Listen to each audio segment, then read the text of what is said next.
Assalamualaikum warahmatullahi wabarakatuh. Di sini saya akan menjelaskan tentang fungsi perencanaan manajemen atau organisasi. Perkenalkan, nama saya Hamidah Fitasari dan ada rekan saya Salma Aulia Andian, Natasha Salsabila, Wafifa Ainun, dan Gibran Harits Humami.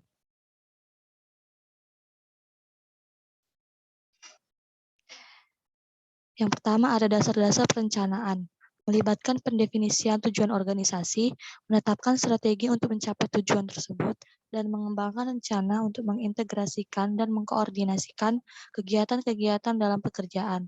Ini berkaitan dengan akhir dan sarana mencapainya. Ketika kita menggunakan istilah perencanaan, itu berarti perencanaan formal. Dalam perencanaan formal, tujuan khusus yang mencakup periode waktu tertentu didefinisikan. Tujuan ini ditulis dan dikomunikasikan dengan anggota-anggota organisasi untuk mengurangi ambiguitas dan menciptakan pemahaman bersama tentang apa yang perlu dilakukan. Akhirnya, ada rencana yang spesifik untuk mencapai tujuan tersebut. Yang kedua ada jenis-jenis perencanaan. Yang pertama, perencanaan berdasarkan ruang lingkup, terdiri dari rencana strategic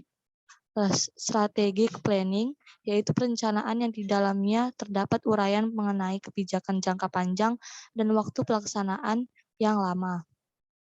Yang kedua ada rencana taktis, tactical planning, yaitu perencanaan yang di dalamnya terdapat uraian tentang kebijakan yang bersifat jangka pendek. Yang terakhir ada rencana terintegrasi atau integrate planning, yaitu perencanaan yang di dalamnya terdapat penjelasan secara menyeluruh dan sifatnya terpadu.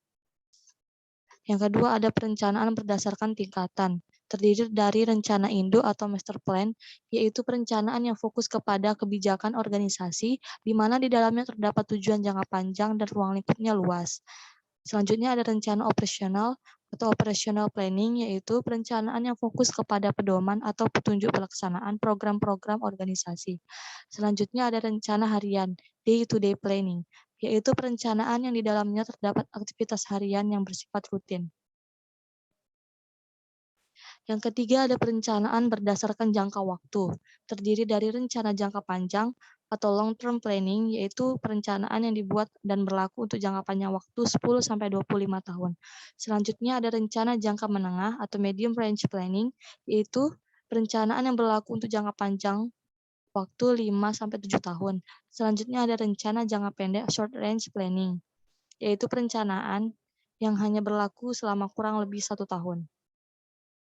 Yang C ada proses perencanaan yang efektif. Seperti yang dikatakan dalam buku Manajer Bijak yang ditulis oleh Sam Deep dan Lais Sussman, memiliki ciri-ciri sebagai berikut. Yang pertama, dituangkan secara tertulis.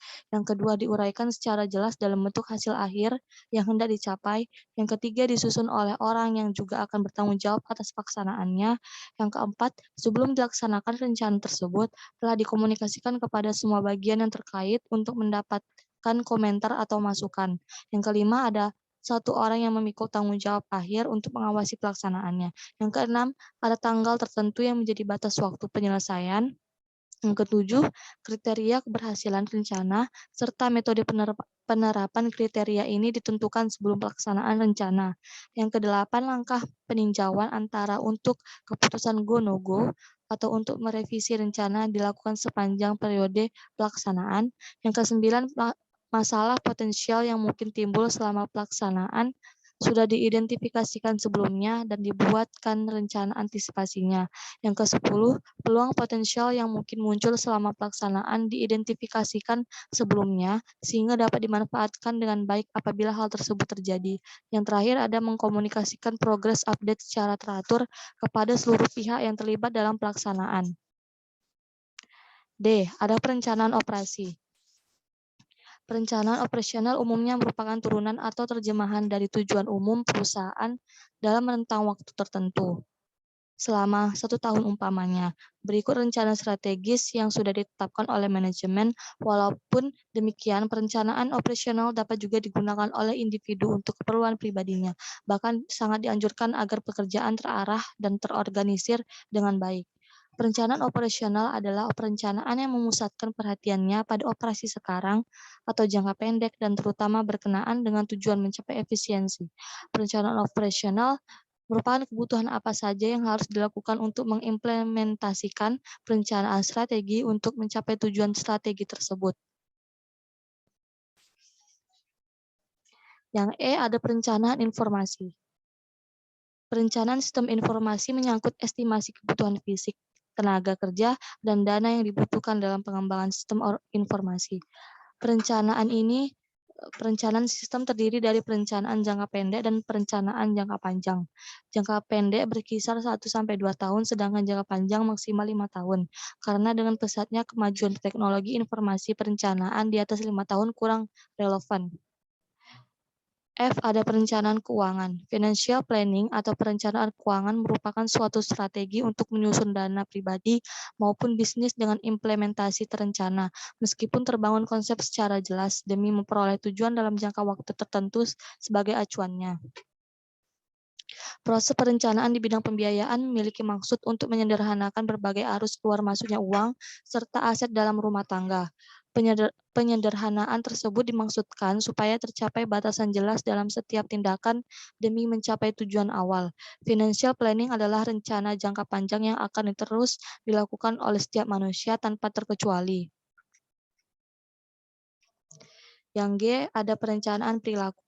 Perilaku organisasi adalah ilmu tentang perilaku tiap individu dan kelompok, serta pengaruh tiap individu dan kelompok terhadap organisasi, maupun perilaku interaksi antara individu dengan individu, individu dengan kelompok, dan kelompok dengan kelompok dalam organisasi demi kemanfaatan suatu organisasi.